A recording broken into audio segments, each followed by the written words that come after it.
Hello' viewers, পুনৰ এটা নতুন সোৱাদ লগা ৰেচিপি লৈ আপোনালোকৰ ওচৰলৈ আহিছোঁ। আৰু আজিৰ এই ৰেচিপিটো নিশ্চয় দেখিয়ে গম পাইছে যে মই এটা ছজিনাৰ ৰেচিপি লৈ আহিছোঁ। এই ছজিনা মই আজি সৰিয়হ দি বনাম। খাবলৈ খুব সোৱাদ লগা হয় আৰু বনাবলৈ খুব সহজ। তেন্তে এই ৰেচিপিটো মই কেনেকৈ বনাইছোঁ তাকে চাওঁ বলক। ৰেচিপিটো বনাবলৈ এয়া মই কুমলীয়া ছজিনা এনেকৈ সৰু সৰুকৈ কাটি লৈছোঁ। আপোনালোকে ছজিনা ইয়াতকৈ দীঘল বা ইয়াতকৈ সৰু হিচাপেও কাটি ল'ব পাৰিব। এতিয়া এই ছজিনাখিনিত মই পানী দিছোঁ আৰু এনেকৈ গোটেই পানীখিনি দি ছজিনাখিনি ভালদৰে তিয়াই দিম। আৰু কিছু সময়ৰ কাৰণে এইখিনি এনেকৈয়ে পানীত তিয়াই থৈ দিম, যাতে ইয়াত যদি কিবা লেতেৰা থাকে সেইখিনি যাতে ওলাই যাওক। আৰু এয়া মই সৰিয়হ লৈছোঁ, যিহেতু মই কৈছোঁৱেই মই ছজিনাখিনি সৰিয়হ দি বনাম, সেইকাৰণে মই এয়া বগা সৰিয়হ অলপ লৈ ল'লোঁ। এইখিনিত এতিয়া সামান্য নিমখ দি দিছোঁ। নিমখ দিলে সৰিয়হখিনি তিতা নহয় বুলি কয়, সেইকাৰণে মই অকণমান নিমখ দি দিলোঁ। এইখিনিত এতিয়া এনেদৰে পানী দিছোঁ, ঠাণ্ডা পানী দিছোঁ মই, আৰু ভালদৰে সৰিয়হখিনি তিয়াই কিছু সময়ৰ কাৰণে এইখিনি এনেকৈয়ে থৈ দিম। আৰু অলপ পিছত মই এইখিনি এটা ধুনীয়া পেষ্ট বনাই ল'ম, ফাইন পেষ্ট। আনফালে ছজিনাখিনিৰ লগত দিবলৈ এয়া এনেদৰে মই আলু এটা সৰু সৰুকৈ পিচ হিচাপে কাটি ল'লোঁ। এইটো অপশ্যনেল হয়, আপোনালোকে যদি বিচাৰে দিব পাৰে, নহ'লে ষ্টেপটো স্কিপো কৰিব পাৰিব।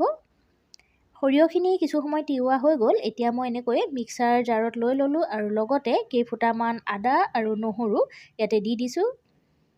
আনফালে কেৰাহী গৰম কৰি ল'লোঁ আৰু তাতে তেল দি ল'লোঁ। তেলখিনি গৰম হোৱাত ইয়াতে মই এখন তেজপাত এনেকৈ 2 টুকুৰা কৰি দি দিছোঁ। তেজপাতখিলা কিছু ভাজ খোৱাৰ পিছত ইয়াতে এতিয়া মই কালজিৰা দি দিছোঁ। কালজিৰা প্ৰায় মই 1/4 টিস্পুন দিছোঁ। কালজিৰাখিনি কিছু সময় ভাজ খাবলৈ দিলোঁ। এতিয়া ইয়াতে মই এই পিঁয়াজ দি দিছোঁ। পিঁয়াজখিনি এনেকৈয়ে মই দীঘল দীঘলকৈ কাটি ল'লোঁ। আৰু এতিয়া মিডিয়াম ফ্লেমত এই পিঁয়াজখিনি মই কিছু সময় ভাজি থাকিম, যেতিয়ালৈকে এই পিঁয়াজৰ কালাৰটো চেঞ্জ হৈ অকণমান গল্ডেন ব্ৰাউন নহয়। মই তেতিয়ালৈকে এই পিঁয়াজখিনি এনেকৈ কণ্টিনিউ লৰাই লৰাই ভাজি থাকিম। মছলাৰ পৰিমাণটো আপোনালোকে কম বা বেছি কৰি ল'ব পাৰিব। যদিহে চব্জিখিনিৰ পৰিমাণটো বেছি হয় তেতিয়াহ'লে মছলা কিছু বঢ়াই ল'ব পাৰিব, আৰু যদিহে কম হয় তেতিয়াহ'লে মছলাৰ পৰিমাণটো কিছু কমাই ল'ব পাৰিব। এইখিনি মই কণ্টিনিউ এনেকৈ লৰাই আছোঁ। দেখা পাইছে পিঁয়াজৰ কালাৰটো চেঞ্জ হ'ল। ইয়াত এতিয়া মই মোৰ নেক্সট ইনগ্ৰিডিয়েণ্ট এড কৰিম, আৰু সেয়া হৈছে এয়া বিলাহীৰ পেষ্ট। মই ইয়াত ডাঙৰ চাইজৰ এটা বিলাহী পেষ্ট কৰি ল'লোঁ আৰু সেইখিনি ইয়াত ধুনীয়াকৈ পিঁয়াজৰ লগত এড কৰি ল'লোঁ। আৰু এতিয়া কিছু সময় মই এইখিনি ফ্ৰাই কৰি ল'ম। আৰু ফ্ৰাই কৰাৰ আগতে ইয়াত মই অকণমান নিমখ দি দিম। যিহেতু আমি সকলোৱে জানো নিমখ এড কৰাৰ পিছত বিলাহীখিনি খুব সোনকালে ফ্ৰাই হৈ যায়, আৰু ইয়াৰ যিটো পানী থাকে পানীখিনিও সোনকালে শুকাই যায়। সেইকাৰণে ইয়াত মই অকণমান নিমখ এড কৰিলোঁ, আৰু এইখিনি এতিয়া মই কিছু সময় ফ্ৰাই কৰি ল'ম। ৰেচিপিটোত খুব কম সামগ্ৰীৰ প্ৰয়োজন হয়, কিন্তু খাবলৈ খুব সোৱাদ লগা হয়। আপোনালোকে নিশ্চয় এবাৰ এই ৰেচিপিটো ঘৰত ট্ৰাই কৰি চাব। বিলাহীখিনি কিছু সময় মই ফ্ৰাই কৰা হৈ গ'ল। দেখা পাইছে বিলাহীৰ পৰা ধুনীয়াকৈ তেলটো ছেপাৰেট হ'ব ধৰিছে। ইয়াতকৈ আৰু বেছি পিঁয়াজখিনি ফ্ৰাই কৰাৰ প্ৰয়োজন নাই। এইখিনিত এতিয়া মই যে পেষ্ট কৰি থৈছিলোঁ সেই সৰিয়হখিনি এড কৰি দিম। সৰিয়হ পেষ্টখিনি কৰোঁতে খুব মিহিকৈ কৰিব লাগিব, তেতিয়াহে এই চব্জিখনৰ টেষ্টটো ভাল হয়। অকণমান গোটা হৈ থাকিলে সৰিয়হটো খাওঁতে অকণ মুখত লাগিব পাৰে, সেইকাৰণে একেবাৰে পেষ্টটো মিহিকৈ ফাইনকৈ একেবাৰে পেষ্ট কৰিব লাগিব। গোটেইখিনি সৰিয়হ দি এনেকৈ ভালদৰে লৰাই ল'লোঁ। আৰু এতিয়া এই সৰিয়হখিনিও মই কিছু সময় ল' ফ্লেমতে ফ্ৰাই কৰি ল'ম।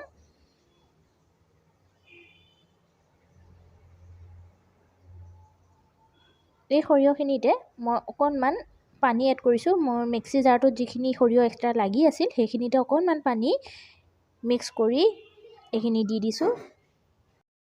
সৰিয়হখিনি খুব ভালকৈ ফ্ৰাই কৰিব লাগিব যাতে ইয়াৰ যি কেঁচা এটা গোন্ধ থাকে সেই কেঁচা গোন্ধটো যাতে নাইকিয়া হৈ যাওক।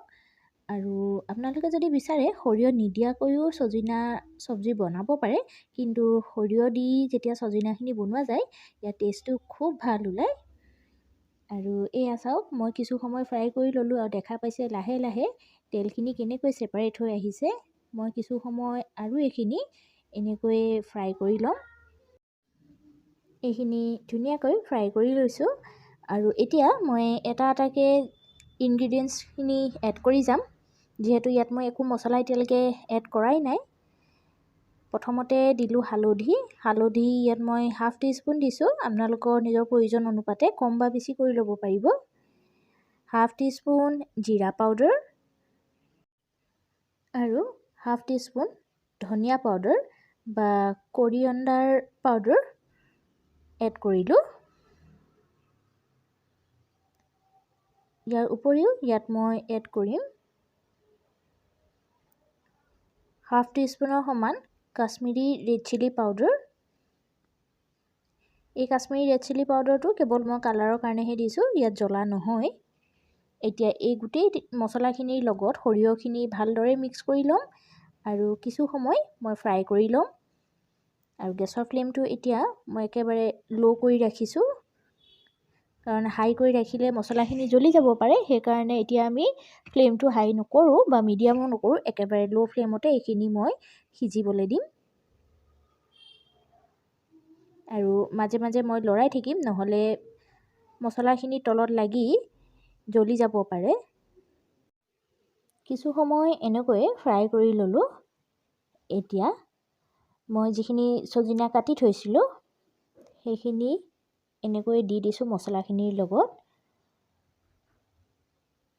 আৰু লগতে মই যিখিনি আলু আছিলে সেইখিনিও দি দিম, পিচ কৰি থোৱা আলুখিনি।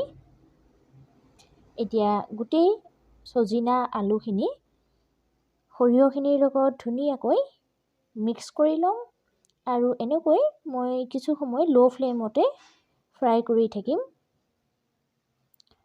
ছজিনাখিনি কিছু সময় এনেকৈ ফ্ৰাই কৰি ল'ব লাগিব, তেতিয়াহে ইয়াৰ টেষ্টটো খুব ধুনীয়া হয়।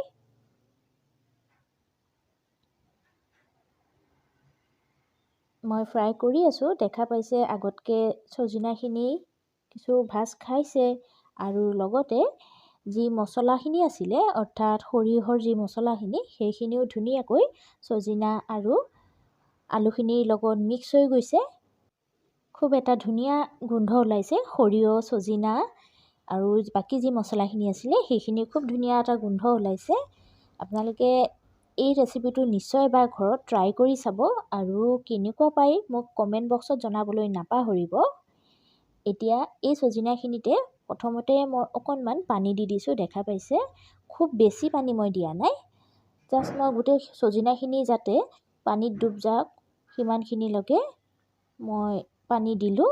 আৰু এতিয়া এইখিনি মই ঢাকি দিম আৰু ল' ফ্লেমতে কিছু সময় এনেকৈ উতলি সিজিবলৈ দিম, যাতে আলু ছজিনা এই গোটেইখিনি ধুনীয়াকৈ সিজি যাওক আৰু মছলাটো যাতে ছজিনাখিনিৰ ভিতৰত সোমাই যাওক। প্ৰায় 15 মিনিট হৈ গ'ল আৰু দেখা পাইছে ধুনীয়াকৈ ছজিনা আৰু আলুখিনি সিজি গ'ল। মই আৰু অকণমান এইখিনি এতিয়া এনেকৈয়ে উতলাই থাকিম আৰু পানীখিনি অকণমান শুহি যাবলৈ দিম। কিছু সময় উতলাই ল'লোঁ আৰু দেখা পাইছে পানীখিনি আগতকৈ বহুতখিনি শুকাই গ'ল আৰু আলু আৰু ছজিনা সেই গোটেইখিনি ধুনীয়াকৈ সিজি গৈছে। ইয়াত এতিয়া এনেকৈয়ে মই 2টা কেঁচা জলকীয়া মাজত দুভাগ কৰি দি দিছোঁ আৰু এবাৰ ভালদৰে লৰাই দিছোঁ। আপোনালোকে যদি জ্বলাৰ পৰিমাণটো বেছি বিচাৰে তেতিয়াহ'লে জলকীয়াৰ পৰিমাণটো বেছি দিব, আৰু যদিহে নিবিচাৰে তেন্তে জলকীয়াৰ পৰিমাণটো কমাই দিব পাৰিব। চব্জিখন মোৰ প্ৰায় হৈছেগৈ। এতিয়া ইয়াতে মই 1 চামুচ কেঁচা মিঠাতেল এড কৰি দিছোঁ।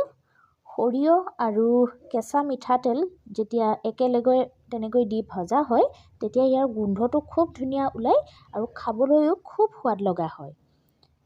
চব্জিখন প্ৰায় মোৰ হৈছেগৈ আৰু মই বেছি সময় এইখিনি বনাই নাথাকোঁ, কাৰণ গেছটো নুমুৱাই দিয়াৰ পিছত এইখিনি অকণমান ডাঠ হৈ আহিব। সামান্য লৰাই দিছোঁ আৰু এতিয়া মই গেছৰ ফ্লেমটো বন্ধ কৰি কিছু সময় ঠাণ্ডা হ'বলৈ দিম। আৰু এয়া আজিৰ সৰিয়হ দি বনোৱা ছজিনাৰ চব্জি ৰেডি হৈ গ'ল আৰু দেখা পাইছে ঠাণ্ডা হোৱাৰ পিছত কিছু শুকাই গ'ল। মই এটা বাটিত এনেকৈ চব্জিখিনি উলিয়াই ল'লোঁ আৰু গৰমে গৰমে এতিয়া ভাতৰ লগত পৰিৱেশন কৰিম। খাবলৈ খুব সোৱাদ লগা হয় আৰু বনাবলৈও খুব সহজ, খুব কম সামগ্ৰীৰে এই ৰেচিপিটো বনাব পাৰি। আৰু আজিৰ এই ৰেচিপিটো চাই যদি ভাল লাগিল তেন্তে লাইক কৰিব, শ্বেয়াৰ কৰিব আৰু নতুন ভিউৱাৰ্ছসকলে মোৰ চেনেলটো ছাবস্ক্ৰাইব কৰি কাষত থকা বেল আইকনটো প্ৰেছ কৰিবলৈ নাপাহৰিব। তেন্তে নতুন এটা ভিডিঅ' লৈ পুনৰ আপোনালোকৰ ওচৰলৈ আহিম। আজিলৈ ধন্যবাদ।